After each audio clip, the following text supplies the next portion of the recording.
नमस्ते मेरे प्यारे दोस्तों। सेट प्रैक्टिस करने का मतलब होता है कि एग्जाम के सिलेबस और पैटर्न के आधार पर तैयारी को सटीक और स्ट्रांग बनाना, साथ में महत्वपूर्ण प्रश्नों का रिवीजन करना जो परीक्षा में बार बार पूछा जाता है। तो अभी हम डेली सुबह एक वीडियो अपलोड कर रहे हैं जिसमें बिहार एसएससी में पूछा गया सभी प्रश्नों का सब्जेक्ट वाइज स्टडी कर रहे हैं, साथ में महत्वपूर्ण प्रश्न भी बता रहे हैं जो परीक्षा में बार बार पूछा जाता है। लेकिन अभी का जो है इस सीरीज में मैं सभी पब्लिकेशन के सेटों का फास्ट प्रैक्टिस करेंगे। तो चलिए शुरू करते हैं। पहला क्वेश्चन है कि निम्नांकित में से कौन सा पुरातात्विक स्थल की सिंधु घाटी सभ्यता से संबंधित नहीं है। तो इसका करेक्ट आंसर है रोम जो है ये सिंधु घाटी सभ्यता से संबंधित नहीं है। बाकी जो बालाकोट है, कालीबंगा है, लोथल है, ये सिंधु घाटी सभ्यता का पुरातात्विक स्थल है। नेक्स्ट क्वेश्चन है कि द्वितीय बौद्ध संगीति कहाँ आयोजित हुई थी। तो द्वितीय बौद्ध संगीति आयोजित हुई थी वैशाली में। पहला बौद्ध संगीति कहाँ हुआ था तो राजगीर में, दूसरा वैशाली और तीसरा पाटलिपुत्रा और चौथा हुआ था कश्मीर में। ठीक है। नेक्स्ट क्वेश्चन है भारतीय राष्ट्रीय कांग्रेस के पहले अंग्रेज अध्यक्ष कौन थे। तो ये थे जॉर्ज यूले। पहला अंग्रेज अध्यक्ष है जॉर्ज यूले। पहला मुस्लिम अध्यक्ष पूछे तो बदरुद्दीन तैयब जी। नेक्स्ट है कि स्वतंत्रता प्राप्ति से पूर्व भारत में आए ब्रिटिश कमीशनों में से श्वेत कमीशन किसे कहा गया। तो इसका करेक्ट आंसर है ये साइमन कमीशन को क्या श्वेत कमीशन कहा गया। साइमन कमीशन भारत कब आया था 1928 में आया था। नेक्स्ट क्वेश्चन है कि ब्रिटिश भारत के किस गवर्नर जनरल ने स्थानीय सरकार की स्थापना के लिए पहल की थी। तो इसका करेक्ट आंसर है लॉर्ड रिपन ने स्थानीय सरकार के लिए ये पहल की थी। स्थानीय स्वशासन का जनक किसे कहा जाता है तो लॉर्ड रिपन को ही कहा जाता है। एक है अस्थायी बंदोबस्त, तो उसका जनक होता है कॉर्नवालिस। नेक्स्ट का आंसर है कि रविंद्रनाथ टैगोर ने निम्नलिखित में से किस देश का राष्ट्रीय गान लिखा। तो ये बांग्लादेश का राष्ट्रीय गान लिखा था। ठीक है, ये ध्यान रखना। नेक्स्ट क्वेश्चन है कि विलियम बेंटिक द्वारा निम्नलिखित में से किस सुधारक उपाय को लागू नहीं किया गया था। तो इसका करेक्ट आंसर है दास्ता का अंत। ये विलियम बेंटिक द्वारा ये लागू नहीं किया गया था। बाकी ठगों का दमन, सती प्रथा का अंत और धर्म में परिवर्तन के कारण असमर्थताओं को दूर करना ये लॉर्ड विलियम बेंटिक द्वारा ये लागू किया गया था। नेक्स्ट क्वेश्चन है कि इनमें से कौन सा देश द्वितीय विश्व युद्ध के दौरान धुरी राष्ट्र गुट का सदस्य नहीं था। तो इसका करेक्ट आंसर है ये चीन जो है ये द्वितीय विश्व युद्ध में धुरी राष्ट्र गुट का सदस्य नहीं था। अच्छा, द्वितीय विश्व युद्ध कब हुआ था 1939 से 45 तक हुआ था। पहला विश्व युद्ध 1914 से 18 तक। नेक्स्ट क्वेश्चन है कि शिकागो में 1893 में विश्व धर्म संसद में किसने भाग लिया था। तो स्वामी विवेकानंद ने भाग लिया था। ये ध्यान रखना है। इनका बचपन का नाम क्या था नरेंद्रनाथ दत्त। और स्वामी विवेकानंद को स्वामी की उपाधि किसने दिया था तो खेतड़ी के महाराजा ने दिया था। नेक्स्ट क्वेश्चन है देश को संविधान सभा का उपाध्यक्ष चुना गया था। तो संविधान सभा का उपाध्यक्ष चुना गया था H.C. मुखर्जी को। यहाँ लिखा है देश को भारत के संविधान का वास्तुकार माना जाता है। तो भीमराव अंबेडकर को भारत के संविधान का वास्तुकार माना जाता है। नेक्स्ट क्वेश्चन है क्वेश्चन नंबर है 12। भारतीय संविधान में कानून बनाने की निर्धारित प्रक्रिया काफ़ी हद तक देश के संविधान द्वारा प्रभावित है। तो ये संयुक्त राज्य अमेरिका के संविधान के द्वारा प्रभावित है। नेक्स्ट क्वेश्चन है कि निम्नलिखित में से किसे राज्य के नीति निर्देशक तत्वों की सूची में शामिल नहीं किया गया है। तो इसका करेक्ट आंसर है ये धार्मिक अधिकार ये राज्य के नीति निर्देशक तत्वों में शामिल नहीं है। बाकी जो विश्व शांति का प्रचार ये है, ग्राम पंचायत को सहायता करना ये है, मुफ्त शिक्षा के लिए अधिकार ये भी है। ठीक है। अच्छा, राज्य के नीति निर्देशक तत्व किस भाग में भाग 4 में है, अनुच्छेद 36 से 51 तक है और किस देश से लिया गया आयरलैंड से लिया गया है। नेक्स्ट क्वेश्चन है कि निम्नलिखित में से कौन सा भारत में मौलिक अधिकार नहीं है।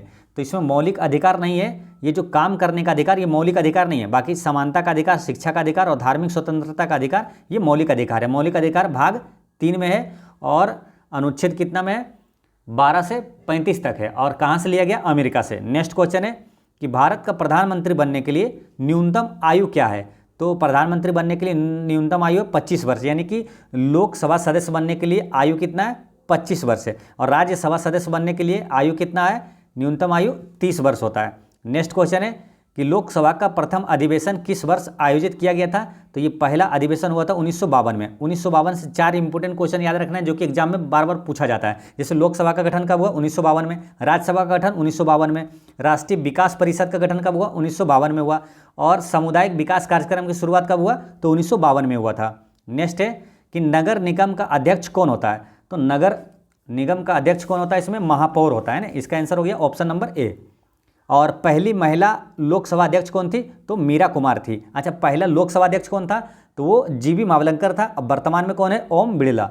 नेक्स्ट क्वेश्चन है कि भारतीय संविधान में वह संशोधन जिसने मतदान आयु 21 वर्ष से घटाकर 18 वर्ष कर दिया गया था, तो 61वां संविधान संशोधन के तहत किया गया था 1989 में। ठीक है, तो ये इंपॉर्टेंट है, 21 वर्ष से 18 वर्ष तक कर दिया गया था 61वां संविधान संशोधन के तहत। नेक्स्ट क्वेश्चन है कि अपनी धुरी पर पृथ्वी के घूर्णन की दिशा है, तो पृथ्वी के घूर्णन की दिशा है पश्चिम से पूर्व। प्योंगयांग किस देश की राजधानी है? तो जो प्योंगयांग है ये उत्तर कोरिया की राजधानी है। नेक्स्ट क्वेश्चन है कि वायुमंडल की ओजोन परत निम्न में से मुख्यतः किसके द्वारा नष्ट हो रही है? तो ये मुख्यतः नष्ट हो रहा है क्लोरोफ्लोरोकार्बन के द्वारा, ये ओजोन परत नष्ट हो रहा है। ओजोन संरक्षण दिवस कब मनाया जाता है? 16 सितंबर को। और मॉन्ट्रियल प्रोटोकॉल का संबंध किससे? ओजोन संरक्षण से है। नेक्स्ट है कि भारत की मुख्य भूमि का दक्षिणतम बिंदु, दक्षिणतम जो है अक्षांश क्या है? तो इसका करेक्ट आंसर है ये 8 डिग्री 4 मिनट उत्तरी अक्षांश है ना, नॉर्थ। नेक्स्ट क्वेश्चन है, क्वेश्चन नंबर है 24। भारतीय हिमालयी क्षेत्र की सबसे ऊंची चोटी कौन सा है? तो इसका करेक्ट आंसर है कंचनजंगा जो है ये भारतीय हिमालयी क्षेत्र का सबसे ऊंची चोटी है। अगर भारत का सबसे ऊंची चोटी पूछ दे तो वो है K2 गोडविन अस्टीन, K2 या गोडविन अस्टीन, वो पाक अधिकृत क्षेत्र में। ठीक है, दुनिया की सबसे ऊंची चोटी कौन सा है? तो वो माउंट एवरेस्ट है। नेक्स्ट है कि गोदावरी नदी का उद्गम स्थल किस राज्य में है? तो गोदावरी नदी निकलती है महाराष्ट्र के नासिक के निकट से निकलता है। ठीक है, गोदावरी से कई इंपॉर्टेंट क्वेश्चन पूछा जाता है, जैसे दक्षिण भारत की गंगा, दक्षिण भारत की सबसे लंबी नदी कौन सा है? तो ये है गोदावरी। और दक्षिण गंगा कौन सी है? दक्षिण गंगा किस नदी को कहा जाता है? तो गोदावरी नदी को कहा जाता है। ठीक है, और एक आता है दक्षिण की गंगा, दक्षिण की गंगा बोले तो कावेरी नदी को कहा जाता है। कृष्णा नदी जल विवाद से संबंधित राज्य कौन कौन सा है? तो इसमें है ऑप्शन नंबर सी है महाराष्ट्र, आंध्र प्रदेश, कर्नाटक, है ना, आंध्रा काना, महाराष्ट्र, आंध्र प्रदेश और कर्नाटक। नेक्स्ट क्वेश्चन है कि कारक जो जलवायु को प्रभावित नहीं करता है वह है? तो ये जो पृथ्वी की परिभ्रमण गति जो है ये जलवायु को प्रभावित नहीं करता है। नेक्स्ट क्वेश्चन है कि काली मिट्टी को कहा जाता है, काली मिट्टी को रेगुर मिट्टी भी कहा जाता है, इसे काली कपासी भी मिट्टी कहा जाता है। कपास के लिए सबसे उपयुक्त मिट्टी होती है ये काली मिट्टी यानी कि रेगुर मिट्टी। नेक्स्ट क्वेश्चन है अलग अलग किस्म की फसल जो उसी जमीन में बारी बारी से उगाना तकनीकी रूप से कहलाता है, तो ये क्या कहलाता है? फसल प्रत्यावर्तन कहलाता है। नेक्स्ट है कि निम्नलिखित में से किसकी सबसे कम जनसंख्या है? तो सिक्किम का जनसंख्या सबसे कम है। सबसे ज़्यादा किसका है? उत्तर प्रदेश का। जनसंख्या घनत्व में अगर पूछे तो सबसे ज़्यादा बिहार का है, सबसे कम किसका? अरुणाचल प्रदेश का है। नेक्स्ट है कि किस अर्थशास्त्री के अनुसार अर्थशास्त्र मनुष्य के भौतिक कल्याण का अध्ययन है? तो इसका करेक्ट आंसर है एडम स्मिथ। अच्छा, अर्थशास्त्र का जनक किसे कहा जाता है? तो एडम स्मिथ को ही कहा जाता है। नेक्स्ट है कि व्यष्टि अर्थशास्त्र का संबंध है, तो व्यष्टि अर्थशास्त्र का संबंध व्यक्तिगत आर्थिक एजेंटों के व्यवहार से है और संपूर्ण अर्थव्यवस्था की समझ से है, यानी ए और बी दोनों सही है। नेक्स्ट क्वेश्चन है कि दुधवा नेशनल पार्क कहाँ है? तो दुधवा नेशनल पार्क है ये है उत्तर प्रदेश में। ठीक है, एक कल क्वेश्चन आया था कि माधव राष्ट्रीय उद्यान कहाँ है, तो इसका बुक में आंसर दिया हुआ था गलत। ठीक है, छत्तीसगढ़ दिया हुआ था, लेकिन माधव राष्ट्रीय उद्यान कहाँ है? वो है मध्य प्रदेश में, ये ध्यान रखना, माधव राष्ट्रीय उद्यान मध्य प्रदेश में है। नेक्स्ट क्वेश्चन है कि किसने गार्डन सिटी का सिद्धांत विकसित किया? तो गार्डन सिटी का सिद्धांत का विकसित किया था ये एबेनेजर हावर्ड ने किया था। नेक्स्ट क्वेश्चन है कि अंतर्राष्ट्रीय साक्षरता दिवस प्रत्येक के किस दिन मनाया जाता है, यानी किस दिन अंतर्राष्ट्रीय साक्षरता दिवस मनाया जाता है? तो ये 8 सितंबर को मनाया जाता है और 5 सितंबर को राष्ट्रीय शिक्षक दिवस मनाया जाता है और 5 अक्टूबर को विश्व शिक्षक दिवस मनाया जाता है। नेक्स्ट क्वेश्चन है कि देश एक रंग बिरंगा और मंत्रमुग्ध कर देने वाला मेला है जो प्रत्येक वर्ष उत्तर प्रदेश के मेरठ में होली के कुछ दिन बाद मनाया जाता है। तो ये है नौचंदी मेला। नौचंदी मेला है जो कि उत्तर प्रदेश के मेरठ में जो होली के कुछ दिनों बाद मनाया जाता है। नेक्स्ट क्वेश्चन है कि जेनेटिक कोड की खोज किसने किया था? तो ये हरगोविंद खुराना ने किया था। श्वेत रक्त कणिका का मुख्य कार्य क्या है? तो श्वेत रक्त कणिका का मुख्य कार्य, इसका ऑप्शन देखते हैं, हाँ ऑप्शन नंबर बी है ना, संक्रमण से लड़ना। ये श्वेत रक्त कणिका यानी WBC। अच्छा, WBC का जो होता है वो जीवन काल कितना होता है, 13 से 20 दिन तक होता है, और आरबीसी का जीवन काल 120 दिन होता है। ये भी क्वेश्चन पूछा जाता है। नेक्स्ट है कि पौधों में पानी और पोषक तत्वों के परिवहन के लिए संवही डैश उत्तक को कहा जाता है। यानी कि पौधों में पानी का जो है परिवहन कौन करता है, तो जड़ों से मतलब तना और पत्तियों तक पानी कौन ले जाता है। तो इसे याद कैसे करना मालूम, देखिए पानी को बोलना जल, जल को कौन ले जाता है, तो जल जाइलम, ठीक है, जल जाइलम।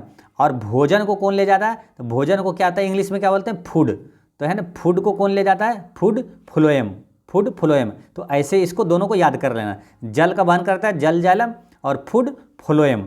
नेक्स्ट क्वेश्चन है कि अम्लीय जठर रस किसके द्वारा अस्त्रावित होता है, तो ये अस्त्रावित होता है अमाशय के द्वारा, ठीक है। अमाशय में कौन सा अम्ल पाया जाता है, HCl यानी हाइड्रोक्लोरिक अम्ल पाया जाता है। श्वेत रक्त कणिका का क्या मुख्य कार्य है, तो संक्रमण से लड़ना इसका मुख्य कार्य है।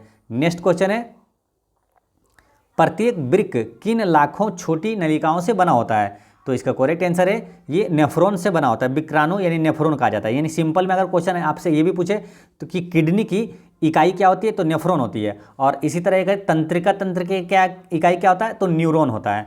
नेक्स्ट है कि घेंघा डैश की कमी से होता है, तो घेंघा रोग जो होता है आयोडीन की कमी से होता है। एक क्वेश्चन ये आता है कि आयोडीन की कमी से किस ग्रंथि में सूजन आ जाती है, तो थायराइड ग्रंथि में सूजन आ जाती है। नेक्स्ट क्वेश्चन है कि मानव शरीर का कौन सा अंग इंसुलिन पैदा करता है, तो ये इंसुलिन का स्राव कहाँ से होता है, तो ये होता है अग्नाशय से, ठीक है। अच्छा, इंसुलिन की कमी से कौन सा रोग होता है, तो वो होता है डायबिटीज, है ना, मधुमेह रोग हो जाता है। इंसुलिन की कमी से रक्त में शर्करा की मात्रा बढ़ जाती है, ठीक है, और उससे क्या होता है, डायबिटीज होता है। अच्छा, इंसुलिन को खोज किसने किया, बेटिंघम बेस्ट ने किया था। नेक्स्ट है कि एड्स क्या है, तो एड्स है घातक मृत्यु रोग है। एड्स दिवस कब मनाया जाता है, विश्व एड्स दिवस 1 दिसंबर को मनाया जाता है। नील हरित शैवाल है, तो इसका करेक्ट आंसर है ये स्वपोषी है। नेक्स्ट है कि निम्नलिखित में से किसको दुग्ध शर्करा भी कहा जाता है, तो लैक्टोज को जो है ना ये दुग्ध शर्करा भी कहा जाता है। नेक्स्ट है कि निम्नलिखित में से कौन सी ग्रीन हाउस गैस नहीं है, तो इसमें से ग्रीन हाउस गैस नहीं है, सल्फर डाइऑक्साइड जो है ग्रीन हाउस गैस नहीं है। बाकी कार्बन डाइऑक्साइड, मीथेन और नाइट्रोजन जो है ये ग्रीन हाउस गैस है। सबसे खतरनाक ग्रीन गैस हाउस कौन सा होता है, तो वो कार्बन डाइऑक्साइड होता है। नेक्स्ट है कि निम्न में से कौन सी सदिश मात्रा है, तो सदिश राशि इसमें कौन सा है, ये प्रतिबल जो है सदिश राशि है, ठीक है। 1 नैनोमीटर बराबर होता है, नैनो यानी कि 9 वाला होगा, ठीक है, ये ध्यान रखना है, 9 वाला और माइनस वाला यानी कि 1 गुना 10 के पावर -9 मीटर होता है। नैनोमीटर मतलब 10 के पावर -9 मीटर होता है। नेक्स्ट है कि जब एक बस अचानक चलना शुरू करती है तो बस के अंदर बैठे यात्रियों को पीछे की तरफ धक्का लगता है, यह उदाहरण न्यूटन के किस नियम को दर्शाता है, तो ये न्यूटन का पहले गति का पहला नियम है, ठीक है। न्यूटन के गति का पहला नियम को ही जड़त्व नियम भी कहा जाता है, तो ये भी ध्यान रखना है। नेक्स्ट क्वेश्चन है कि आकाश में उड़ते पक्षी में होती है, तो आकाश में उड़ते पक्षी में क्या होता है, और बाकी ऑप्शन भी देखते हैं। तो इसमें मालूम आकाश में जब उड़ता पक्षी है इसमें गतिज ऊर्जा और अस्थितिज ऊर्जा ये दोनों होगा, इसका आंसर हो जाता है डी। नेक्स्ट क्वेश्चन है प्रकाश संश्लेषण में पौधे कौन सी गैस का अवशोषण करते हैं, तो प्रकाश संश्लेषण में पौधे जो है कार्बन डाइऑक्साइड का अवशोषण करता है और छोड़ता क्या है, ऑक्सीजन, ठीक है। अच्छा, प्रकाश संश्लेषण का मुख्य उत्पाद क्या होता है मालूम, तो वो होता है कार्बोहाइड्रेट, और प्रकाश संश्लेषण का अंतिम उत्पाद क्या होता है, तो वो होता है ऑक्सीजन या तो जल, ठीक है, तो ये आपको याद रखना है। नेक्स्ट है कि ध्वनि सबसे तेज संचरण करती है, तो सबसे तेज ध्वनि का गति होता है ठोस में, ठीक है, उसके बाद होता है द्रव में, सबसे कम होता है गैस में, तो ये भी चीज़ें आपको याद रखना है। नेक्स्ट क्वेश्चन है कि एक सौर जल हीटर से गर्म जल प्राप्त नहीं हो सकता है। देखिए, सौर हीटर से गर्म जल प्राप्त नहीं होगा, कब, जब वो बादल छाए हुए दिन पर ये नहीं होता है। आपतन कोण का मान इनके बीच का कोण है, तो आपतन कोण के मान जो होता है वो सतह से अभिलंब तथा आपतित किरण के बीच होता है। नेक्स्ट है MCB जो लघु पथन के मामले में विद्युत की पूर्ति को काट देता है, ये किस पर काम करता है, तो ये धारा के चुंबकीय प्रभाव पर काम करता है। नेक्स्ट क्वेश्चन है कि आजकल सड़कों पर रोशनी के लिए प्रायः पीले लैंपों का प्रयोग किया जाता है, निम्न में से किस गैस का प्रयोग इन लैंपों में किया जाता है, तो लैंपों में जो है सड़कों पर जो पीले लैंपों का प्रयोग किया जाता है इसमें सोडियम का प्रयोग किया जाता है, ठीक है, ये याद रखना है। नेक्स्ट क्वेश्चन है कि निम्नलिखित में से किसका उपयोग विस्फोटक के रूप में किया जाता है, तो विस्फोटक के रूप में प्रयोग किया जाता है नाइट्रोग्लिसरीन को। ठीक है, न्यूक्लियन का मान होता है, तो न्यूक्लियन का मान होता है न्यूट्रॉन और प्रोटॉन संख्या। नेक्स्ट है कि जलीय NaCl यानी सोडियम क्लोराइड यानी नमक का विद्युत उपघटन उत्पन्न करता है, तो कौन? क्षारता उत्पन्न करता है। ठीक है, क्षारता, देखिए क्षार क्या होता है? जिसका pH मान 7 से ऊपर हो वो क्षार कहलाता है, 7 से कम हो वो अम्लीय होता है, 7 के बराबर हो तो वो उदासीन होता है। नेक्स्ट है कि नाइट्रोजन गैस के अणु में निम्न आबंध होते हैं, तो नाइट्रोजन गैस के अणु में त्रिसहसंयोजी आबंध होता है। नेक्स्ट है कि मैग्नीशियम रिबन एक चमकदार सफ़ेद लौ के साथ जलता है और सफ़ेद पाउडर में परिवर्तित होता है। इस सफ़ेद पाउडर का रासायनिक नाम क्या है? तो इस सफ़ेद पाउडर का रासायनिक नाम है मैग्नीशियम ऑक्साइड। नेक्स्ट है कि ऑक्सीकरण के लिए कौन सा प्रक्रम सही है? तो ऑक्सीकरण के लिए सही होता है विद्युत धनी तत्व का निकलना। नेक्स्ट क्वेश्चन है कि स्टेनलेस स्टील में कौन सा तत्व मौजूद नहीं है?